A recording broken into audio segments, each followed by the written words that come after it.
10 বার সূরা ইখলাস পড়লে কি হয়? পরীক্ষিত খুব সুন্দর একটি আমল, ভুলেও এটি মিস করবেন না। আসসালামু আলাইকুম ওয়া রাহমাতুল্লাহি ওয়া বারাকাতুহু। সুপ্রিয় শান্তির পথের দর্শক শ্রোতা ভাই ও বোন, আশা করছি মহান রব্বুল আলামিন আপনাদেরকে খুব ভালো রেখেছেন। সুপ্রিয় দর্শক, মানুষ জাগতিক বিপদ আপদ তথা প্রয়োজনে আল্লাহর নিকট দোয়া করে থাকে।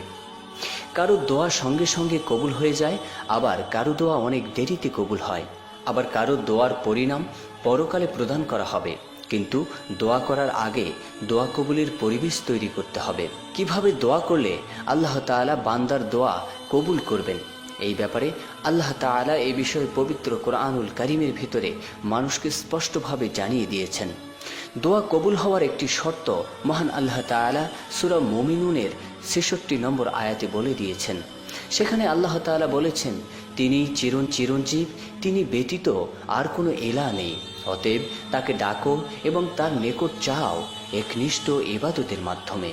বন্ধুরা, এই আয়াত দ্বারা তো স্পষ্ট জানা গেল আমাদের ইখলাস পরিপূর্ণ করে খালেস নিয়তে একনিষ্ঠ অন্তরে আল্লাহ তাআলার প্রতি আনুগত্য পোষণ করে আল্লাহ তাআলার কাছে দোয়া করলে তখন আল্লাহ তাআলা তার বান্দার দোয়া কবুল করে থাকেন। এছাড়াও দোয়া কবুলের ব্যাপারে নির্দিষ্ট সময় রয়েছে। এর মধ্যে অন্যতম একটি সময় হচ্ছে শুক্রবার আসরের নামাজের পরে এবং যে কোনো সময় এশার নামাজের পর। হযরত আবু হুরায়রা রাদিয়াল্লাহু তাআলা বলেন, রাসূল সাল্লাল্লাহু আলাইহি সাল্লাম আমাদের সঙ্গে একদিন শুক্রবারের ফজিলত এবং বৈশিষ্ট্য নিয়ে আলোচনা করছিলেন। তখন তিনি বলছিলেন, জুমার দিনে এমন একটি সময় রয়েছে, তখন যদি কোনো মুসলমান নামাজ আদায়রত অবস্থায় থাকে এবং আল্লাহর কাছে কিছু চায়, আল্লাহ অবশ্যই তার সেই চাহিদা বা দোয়া কবুল করবেন। এবং এরপর আল্লাহ রাসূল সাল্লাল্লাহু আলাইহি ওয়াসাল্লাম তার হাত দিয়ে ইশারা করেন এবং সময়টার সংক্ষিপ্ত ইঙ্গিত দেন। বুখারী শরীফ হাদিস নম্বর ৬৪০০। এছাড়াও সূর্য ডোবার আগ মুহূর্তে অর্থাৎ আসরের নামাজের পর দোয়া কবুলের ব্যাপারে জাবের ইবনে আবদুল্লাহ রাদিয়াল্লাহু তাআলা থেকে বর্ণিত, তিনি বলেন, রাসূলুল্লাহ সাল্লাল্লাহু আলাইহি ওয়াসাল্লাম জুমার দিনের 12 ঘন্টার মধ্যে এমন একটি মুহূর্ত রয়েছে, যদি কোনো মুসলমান এই সময় আল্লাহর কাছে কিছু প্রার্থনা করে তাহলে মহান ও সর্বশক্তিমান আল্লাহ তাআলা তাকে তা দান করে থাকেন। এই মুহূর্তটি তোমরা আসরের সেই সময় অনুসন্ধান করো। আবু দাউদ শরীফ হাদিস নম্বর 1048। প্রিয় দর্শক শ্রোতা, আজকে আমরা একটি বিশেষ আমলের কথা বলবো। শুক্রবার আসরের নামাজের পর এই আমলটি করুন এবং অন্যগুলোতে এশার নামাজের পর এই আমলটি করুন। ইনশাআল্লাহ আল্লাহ তাআলা আপনার মনের যাবতীয় আশাগুলো পূরণ করে দিবেন। আমলটি আপনাকে পরিপূর্ণ ইখলাসের সাথে আদায় করতে হবে। রাসূল করিম সাল্লাল্লাহু আলাইহি ওয়াসাল্লাম বলেছেন, যখন তোমরা আল্লাহর নিকট কিছু চাও তখন তোমরা আমার প্রতি দরুদ পাঠ করো। আল্লাহর শান এরূপ নয় যে তিনি একটি দোয়া কবুল করলে অপরটি করবেন না। অর্থাৎ বন্ধুরা, দরুদ পাঠ করে কোনো দোয়া করলে সেই দোয়া আল্লাহ রাব্বুল আলামিন কবুল করে থাকেন। প্রিয় বন্ধুরা, আজকে ভিডিওতে আলোচনা করব যে দোয়া পাঠ করলে আল্লাহ তাআলা আপনার মনের সকল আশা পূরণ করে দিতে পারেন ইনশাআল্লাহ। সেই দোয়াটি হলো সূরা ইখলাস।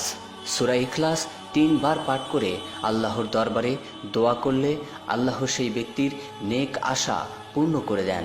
প্রিয় দর্শক, এটি বছরের যে কোনো সময় আপনি দোয়া করতে পারেন, তবে বিশেষ করে শুক্রবার আসরের নামাজের পর এবং অন্য দিনগুলোতে এশার নামাজের পর একবার দরুদ পড়ে 3 বার সূরা ইখলাস পড়ে আবার পুনরায় একবার দরুদ পড়ে আল্লাহর দরবারে মোনাজাত তুলে আল্লাহর নিকট কিছু চাইলে আল্লাহ তার বান্দার মনের ইচ্ছে দ্রুত কবুল করে থাকেন।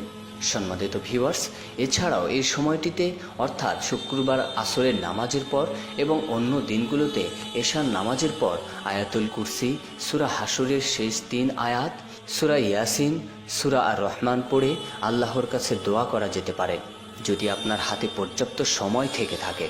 বন্ধুরা, যে ব্যক্তি দৈনিক এশার নামাজের পর সূরা ইখলাস 3 বার অথবা 10 বার পাঠ করবে এবং তার আগেও পরে 10 বার দরুদ পাঠ করবে, আল্লাহ তাআলা অবশ্যই তার দোয়া কবুল করবেন ইনশাআল্লাহ। অর্থাৎ আপনার হাতে যদি সময় বেশি থাকে তাহলে আপনি 10 বার পাঠ করবেন, কম থাকলে 3 বার পাঠ করবেন।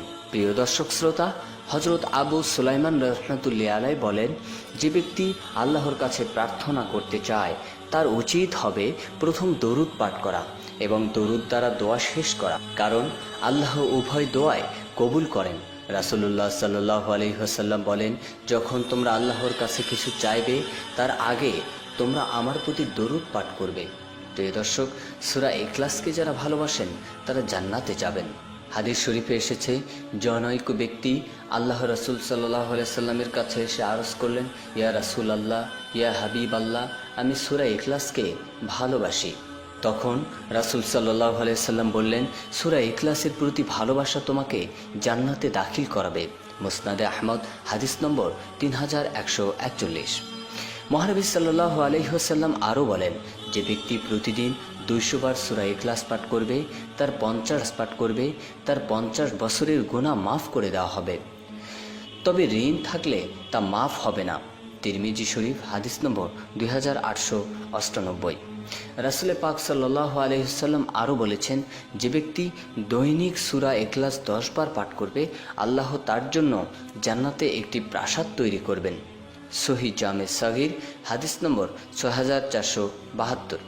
এছাড়াও যে ব্যক্তি দৈনিক এশার নামাজের পর আল্লাহ তাআলার 99টি গুণবাচক নামের মধ্যে অন্যতম একটি নাম ইয়া জাহিরু 100 বার পাঠ করবে অথবা তার অধিক পাঠ করবে, তাহলে আল্লাহ তাআলা তার মনের আশা দ্রুত পূরণ করে দেবেন ইনশাআল্লাহ। তো প্রিয় বন্ধুরা, আশা করি আজকের ভিডিওটি দেখে আপনারা উপকৃত হবেন। আজকের ভিডিওটি যদি ভালো লেগে থাকে তাহলে এই ভিডিওটি শেয়ার করুন এবং আপনার বন্ধু বান্ধবদের দেখার জন্য সুযোগ করে দিন। হতে পারে আপনার একটা শেয়ারের জন্য অনেকগুলো মানুষ উপকৃত হবে। প্রথমবারের মতো আমাদের ভিডিও দেখছেন, অনুগ্রহ করে আমাদের চ্যানেলটি সাবস্ক্রাইব করুন এবং পাশে থাকা নোটিফিকেশন বেলটি অন করে দিন। আল্লাহ তাআলা আমাদের প্রত্যেককে সূরা ইখলাস আমল করার তৌফিক দান করুক এবং আমাদের জীবনের সমস্ত গুনাহ খাতা মাফ করে দিক, আমাদের মনের সকল আশাগুলো পূর্ণ করুক। আল্লাহ আমাদের সবাইকে সুস্থ রাখুক, সুন্দর রাখুক, নিরাপদে রাখুক। এই কামনায় আজকে ভিডিওটি এখানে শেষ করছি। আল্লাহ হাফেজ।